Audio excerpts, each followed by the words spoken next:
So thank you for joining me today. Why don't we start with, tell me a little about your district. Where are you located? How many students? How many schools is it? Sure. So San Antonio ISD is in San Antonio, Texas. It has about 50,000 students, which about, I want to say 22,000 are middle school and high school students. It's roughly about 100 schools. It's 16 high schools, and the rest are academies or middle schools or a combination of both.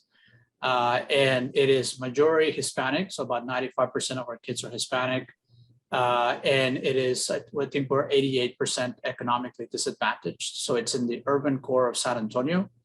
And it sort of fits the demographics of the city.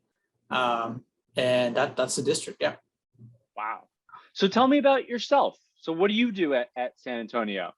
And what are your responsibilities? Yeah, so the district has these very specific 5-year goals for the year 2025.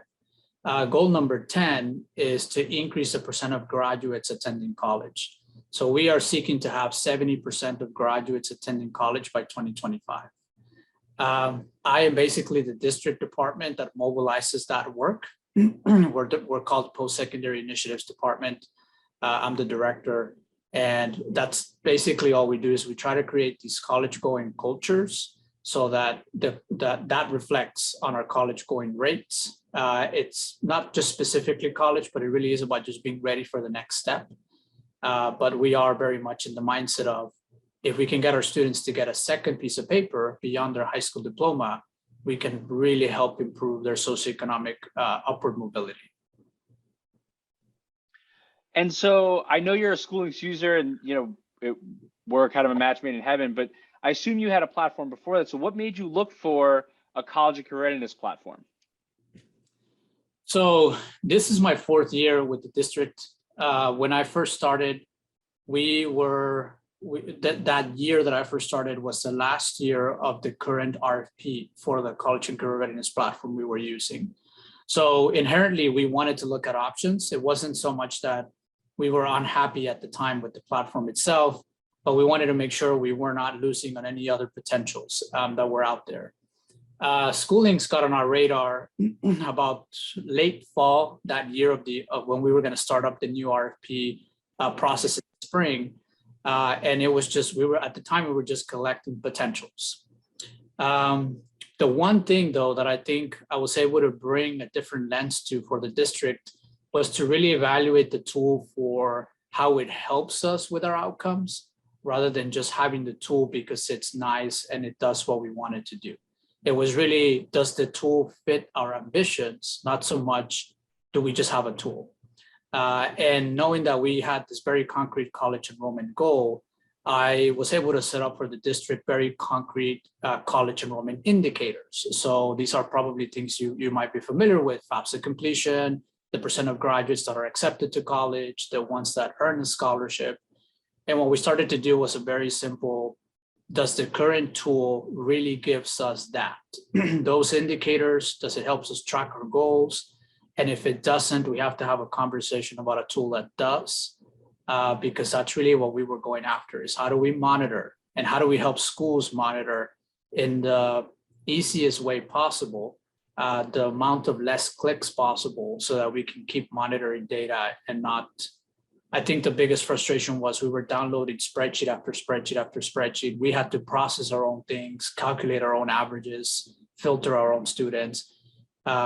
We couldn't even think about filtering by subpopulations. It was just a massive amount of data processing that a counselor and an advisor should not be doing. So we really were looking to just basically compare and contrast the outcomes and indicators we were watching, and how the tool would help us get to those outcomes or help us monitor those outcomes, rather than just having the tool because it's a platform we need.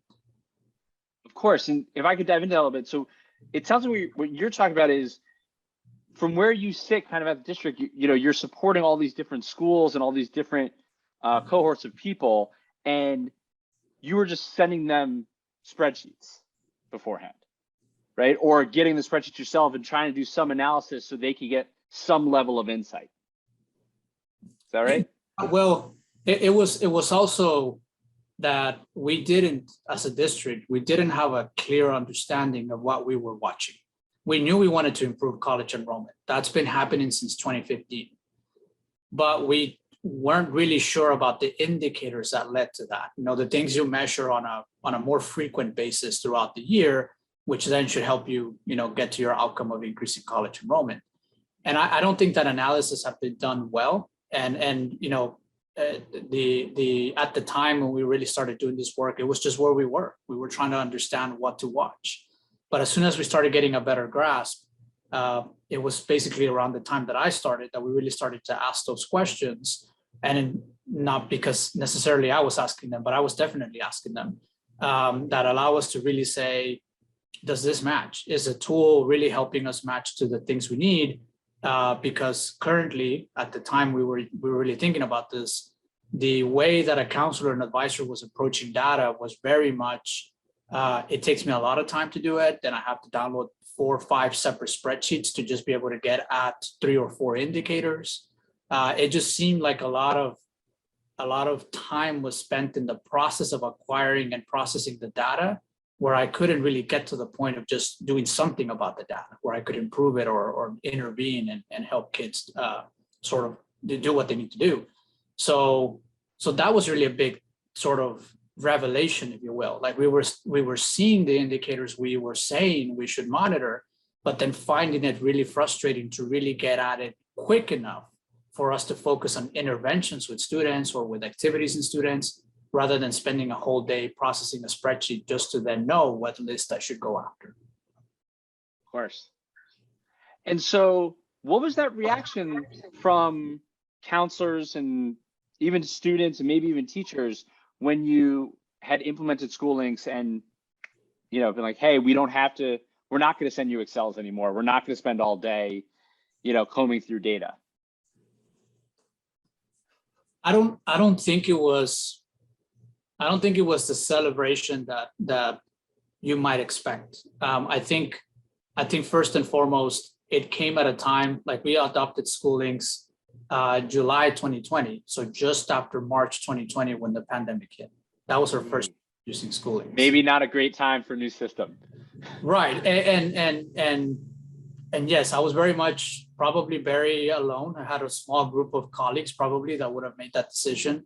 Colleagues in other school districts that I've talked to sort of were like, we're going to pause some big changes. This definitely was a big change. This was our one and only college and career planning platform we were switching. But I think what I was going at wasn't so much that we were going to celebrate moving away from the other tool. What I was going at is it allows us to continue to emphasize the indicators we were supposed to watch. Because rather than think about everything that, rather than think about all the activities I could do in the platform, it was really about thinking of the 6 or 7 key indicators, just the 6 or 7, and then helping the tool and the things it offered to see how they could help us improve those 6 or 7. So I was really trying to eliminate the things we were watching, because we were watching way too many activities and tasks and what I would call inputs. We weren't watching enough outputs or outcomes from those activities and those tasks. So it definitely wasn't like we've all been waiting for this, but as they started to learn about the tool, they really started to see, first of all, the ease of use, which was one of the big factors in our change, but then also how I could go very quickly from my aggregate percentage, where am I at with FAFSA completion as a high school, to here's the list of students that have not completed FAFSA. That was sort of the 2 essential elements of what people were looking for. I can go back and forth. I can monitor performance, but then get a list quick enough to go after students that haven't done something. And our implementation plan wasn't very complex. We knew there were some key users that we needed to go after first.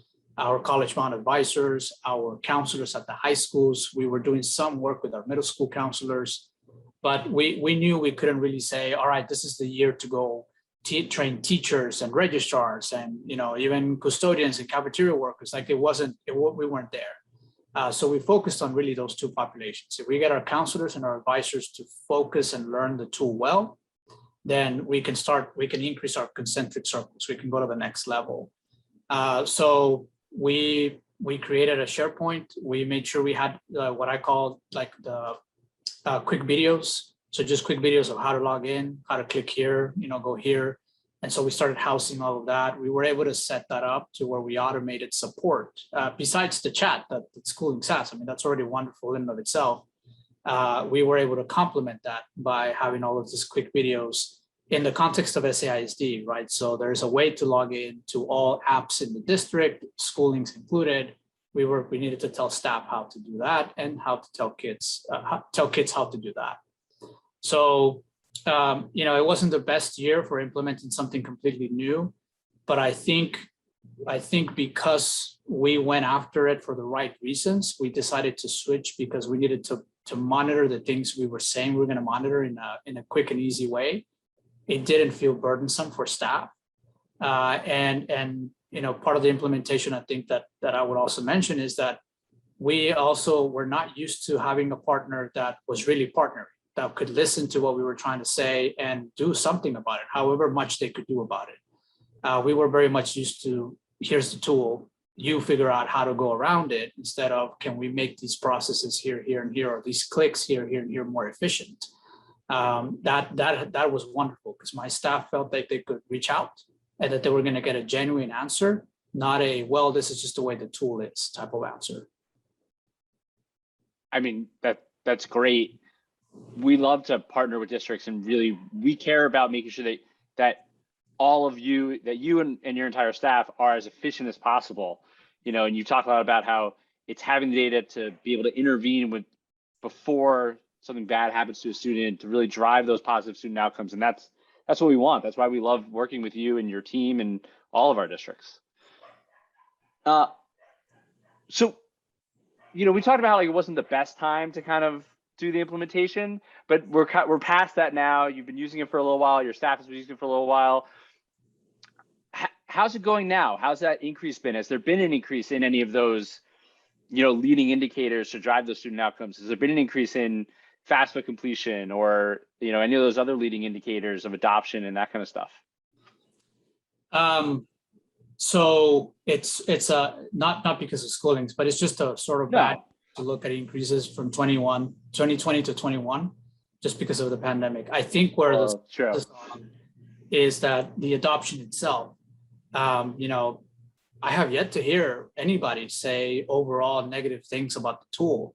There might be some fine tuning. There might be some things that, people are like, well, what about this? But they're all inherently because of the way people might interact with technology. Some of us really like certain ways, others likes other ways. And so the big success, I think, is that we have been able to centralize all things college, career, military readiness to the tool as intended. We have been able to prescribe expectations about the use of the tool, not to increase usage. That's not really what I'm interested in. Usage will come when we're able to do the things that the tool offers, take assessments and set up goals and, take some of the lessons that are embedded in there. I think we saw significant amount of increase in usage in the first year. We're seeing it again this year because our kids are just much more engaged now that we're back in person. But it's also because we've set up some expectations as a district.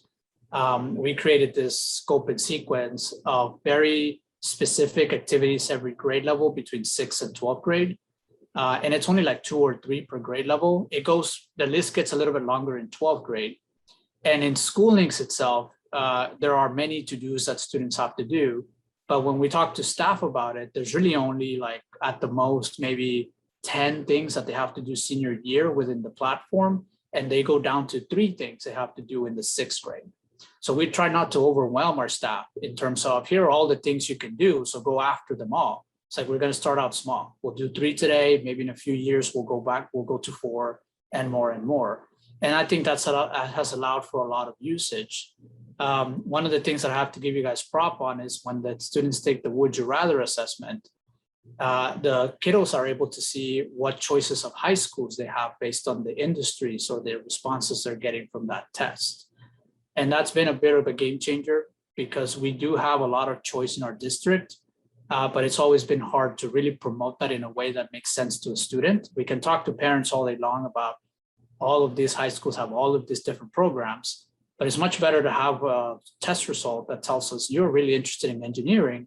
Here are 3 high schools in our district that have engineering. We just narrowed down the search. You don't have to think about 16 high schools, just the 1, or just the 2, or just the 3. So even just being able to create informed students of what choices they have, not just for college, but for high school, has actually helped a lot of our middle schools be bought into the tool because of the information it gives them. Now I have a list of students in the 8th grade that have a career interest, and I can help them both choose a good high school, but also choose their endorsement as our state requires. So I think it's only going to go up from here. And honestly, to me, it always goes back down to it's very much the ease of use, the fact that it's just the functionality is very simple but very useful, and so it's easy to navigate. Even if you feel like you're lost, you can kind of go back to where you were very quickly. Honestly, the visual appeal of it is also excellent. You know, it looks like a modern tool.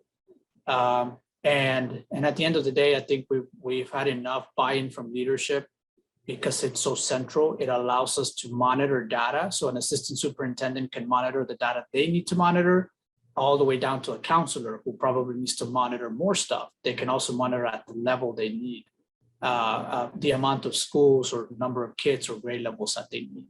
So even that, I think, has been a pretty significant change. We have a lot of stakeholders in schools that have a lot of different grade levels or specific students within grade levels that they're responsible for. And the service of SchooLinks in terms of the tags and the filters and the caseloads, all of that allows people to look at what they need to look at rather than look at a broader picture and then try to narrow it down themselves. I mean, that was the most concise answer I've had for that question. You know, we're growing really fast. What advice would you give to a new district that's starting with SchooLinks?